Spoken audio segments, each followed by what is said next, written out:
ಇವತ್ತು ಮಕರ ಸಂಕ್ರಾಂತಿ ಬೆಂಗಳೂರಿನ ಗವಿಗಂಗಾಧರೇಶ್ವರ ದೇವಾಲಯದಲ್ಲಿ ಒಂದು ಕೌತುಕ ನಡೆಯುತ್ತೆ. ಆ ಕೌತುಕಕ್ಕೆ ಇನ್ನೇನು ಕ್ಷಣಗಣನೆ ಶುರುವಾಗಿರುವಂಥದ್ದು. ಇದೆಲ್ಲದಕ್ಕೂ ಸಂಬಂಧಪಟ್ಟಂತೆ ಮಾತನಾಡೋದಕ್ಕೆ ನಮ್ಮ ಜೊತೆಗೆ ಹಿರಿಯರು ಅರ್ಚಕರಾದಂಥ ಸೋಮಸುಂದರ ದೀಕ್ಷಿತರು ಇದ್ದಾರೆ. ಅವ್ರನ್ನ ಮಾತನಾಡಿಸ್ತಾ ಹೋಗ್ತೀನಿ. ಸ್ವಾಮಿಗಳೇ, ಪ್ರತಿ ವರ್ಷವೂ ಕೂಡ ಒಂದು ಕೌತುಕಕ್ಕಾಗಿ ಜನ ಕಾಯ್ತಿರ್ತಾರೆ, ಭಕ್ತಾದಿಗಳು ಕಾಯ್ತಿರ್ತಾರೆ, ನೀವು ಕೂಡ ಕಾಯ್ತಿರ್ತೀರಿ. ಇವತ್ತು ಎಷ್ಟು ಗಂಟೆಗೆ ಆಗ್ಬೋದು, ಏನೆಲ್ಲ ಸಿದ್ಧತೆಗಳನ್ನು ಮಾಡ್ಕೊಂಡು? ಇವತ್ತು ನಮಗೆ ಧನುರ್ಮಾಸದ ಕಡೆಯ ದಿನವಾದ ವಿಶೇಷವಾದ ಪೂಜೆ.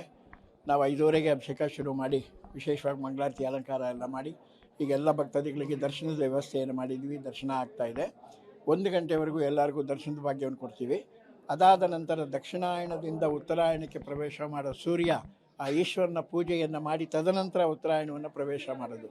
ಸೂರ್ಯ ಬಂದು ಯಾಕೆ ಇಲ್ಲಿ ಪೂಜೆ ಮಾಡ್ತಾನೆ ಅಂದರೆ, ಚಂದ್ರ ಸೂರ್ಯ ಅಗ್ನಿ ನೇತ್ರಾಯ ನಮಃ. ಚಂದ್ರ ಸೂರ್ಯ ಅಗ್ನಿ 3 ಈಶ್ವರನ ಕಣ್ಣುಗಳಾಗಿರುತ್ತೆ.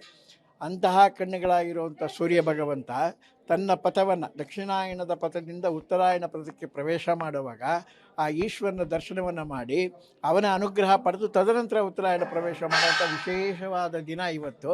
ಅಂಥ ದಿನದಲ್ಲಿ ನಾವು ಸಾಯಂಕಾಲ ಆ ಸ್ವಾಮಿಗೆ ವಿಶೇಷವಾಗಿ ಪೂಜೆಗಳನ್ನೆಲ್ಲ ಮಾಡಿ ಕ್ಷೀರಾಭಿಷೇಕ ಮಾಡಿ ಕ್ಷೀರೋದ್ಧಾರಣವ ಸಂಭವ. ಸ್ವಾಮಿಗೆ ಎಷ್ಟು ನಾವು ಕ್ಷೀರಾಭಿಷೇಕ ಮಾಡ್ತೀವೋ ಅಷ್ಟು ವೈಶಿಷ್ಟ್ಯತೆ ತೋರಿಸುತ್ತೆ ಅಂತೇಳಿ. ಕಪ್ಪು ಲಿಂಗದ ಮೇಲೆ ನಾವು ಬಿಳಿಯ ಹಾಲನ್ನು ಹಾಕ್ತಾ ಇದ್ದರೆ ಆ ಸ್ವಾಮಿ ಎಷ್ಟು ಬೆಳ್ಳಗೆ ನಮಗೆ ಕಾಣಿಸ್ತಾನೋ, ಎಲ್ಲ ಭಕ್ತರ ಹೃದಯನೂ ಆ ಥರ ನಿಷ್ಕಲ್ಮಶವಾಗಿರಲಿ ಅನ್ನೋ ಉದ್ದೇಶನೇ ನಾವು ಸ್ವಾಮಿಗೆ ಕ್ಷೀರಾಭಿಷೇಕ ಮಾಡೋದು. ಅಂಥ ವಿಶೇಷವಾದ ಅಭಿಷೇಕವನ್ನು ಇವತ್ತು ಮಾಡಿ ತದನಂತರ 6 ಗಂಟೆ ಮೇಲೆ ಎಲ್ಲರಿಗೂ ಮೂಲಮೂರ್ತಿಯ ದರ್ಶನವನ್ನು ಕೊಡ್ತೀವಿ. ಆ ಸೂರ್ಯ ಪೂಜೆಯ ಏನು ವೈಶಿಷ್ಟ್ಯತೆ ಇದೆ ಅದನ್ನು ಮಾಧ್ಯಮದ ಮುಖಾಂತರ ಹಾಗೂ ದೇವಸ್ಥಾನದ ಮುಂಭಾಗದ LED ಮುಖಾಂತರ ಎಲ್ಲರಿಗೂ ದರ್ಶನದ ಭಾಗ್ಯವನ್ನು ಕೊಡ್ತೀವಿ.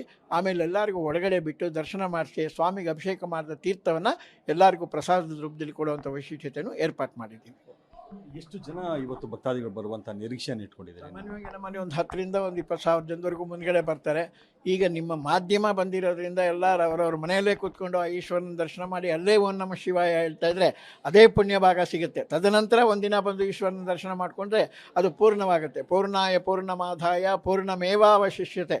ನಾವು ಮನೆಯಲ್ಲಿ ಕೂತ್ಕೊಂಡಿದ್ದಾಗ ನೀವೇನು ಮಾಧ್ಯಮದಲ್ಲಿ ತೋರಿಸ್ತಾ ಇರ್ತೀರಾ ಅದನ್ನು ನೋಡಿ ಅಲ್ಲೇ ನಮಃ ಶಿವಾಯ ನಮಃ ಶಿವಾಯ ನಮಃ ಶಿವಾಯ ನಾವು ಎಷ್ಟು ಹೇಳಿರ್ತೀವಿ ಅದೆಲ್ಲ ಕೌಂಟ್ ಆಗುತ್ತೆ. ಅದಾದ ನಂತರ ಒಂದು ದಿನ ಬಂದು ನೀವು ಈ ವಾರದಲ್ಲಿ ಯಾವತ್ತಾದರೂ ಬಂದು ಈಶ್ವರನ ದರ್ಶನ ಮಾಡಿ ಆ ಪೂರ್ತಿ ಪುಣ್ಯ ನಿಮಗೆಲ್ಲ ಸಿಗಲಿ ಅಂತೇಳಿ ನಾವು ಮತ್ತೊಮ್ಮೆ ಈಶ್ವರನ ಹತ್ರ ಪ್ರಾರ್ಥನೆ ಮಾಡೋಣ.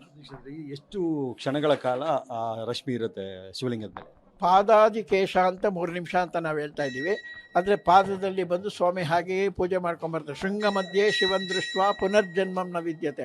2 ಕೊಂಬುಗಳ ಮಧ್ಯದಿಂದ ಸ್ವಾಮಿಯನ್ನು ಪ್ರವೇಶ ಮಾಡೋ ಸೂರ್ಯ ಭಗವಂತ ಕೆಳಗಡೆ ಪಾದದಿಂದ ಪೂಜೆ ಮಾಡ್ಕೊಂಡೋಗಿ ತದನಂತರ ಲಿಂಗದ ಮೇಲೆ ಎಷ್ಟೊತ್ತು ಸ್ವಾಮಿ ಇರ್ತಾನೆ ಸೂರ್ಯ, ಅದರ ಬಗ್ಗೆ ನಾವು ಆಮೇಲೆ ಭವಿಷ್ಯವನ್ನು ಹೇಳಲಿಕ್ಕೆ ಸಾಧ್ಯ ಆಗುತ್ತೆ. ಅದು ದೀಕ್ಷಿತರ ಮಾತುಗಳು. ಎಲ್ಲ ರೀತಿಯಂಥ ಸಿದ್ಧತೆಗಳನ್ನು ಮಾಡಿಕೊಂಡಿದ್ದೀವಿ. ಜೊತೆಗೆ ಏನು 3 ನಿಮಿಷ ಕಾಲ ಈ ಸೂರ್ಯ ರಶ್ಮಿಯನ್ನು ದರ್ಶನ ಮಾಡ್ಕೋಬೋದು. ಮಾಧ್ಯಮದ ಮೂಲಕ, ಪಬ್ಲಿಕ್ ಟಿವಿಯ ಮೂಲಕ ಕೂಡ ನೋಡ್ಬೋದು. ಇಲ್ಲಿ ದೇವಾಲಯಕ್ಕೆ ಬರುವವರು ಕೂಡ ಇಲ್ಲಿ ಬಂದು ದರ್ಶನವನ್ನು ಪಡಿಬೋದು ಅನ್ನುವಂಥ ಮಾತನ್ನು ಎಲ್ಲ ರೀತಿಯ ಸಿದ್ಧತೆಗಳನ್ನು ಮಾಡ್ಕೊಂಡಿದ್ದು. ಯಾವುದೇ ರೀತಿಯಂಥ ತೊಂದರೆಗಳಿಲ್ಲ, ಆರಾಮಾಗಿ ಬಂದು ದರ್ಶನ ಮಾಡಿಕೊಂಡು ಹೋಗ್ಬೋದು ಅನ್ನೋಂಥದ್ದು ಮಾತನ್ನು ದೀಕ್ಷಿತರು ಹೇಳ್ತಾ ಇರ್ಬೋದು. ಕ್ಯಾಮ್ರಾ ಪರ್ಸನ್ ನವೀನ್ ಜೊತೆಗೆ ಮಾದೇಶ್ ಅನೇಕಲ್, ಪಬ್ಲಿಕ್ ಟಿವಿ, ಬೆಂಗಳೂರು.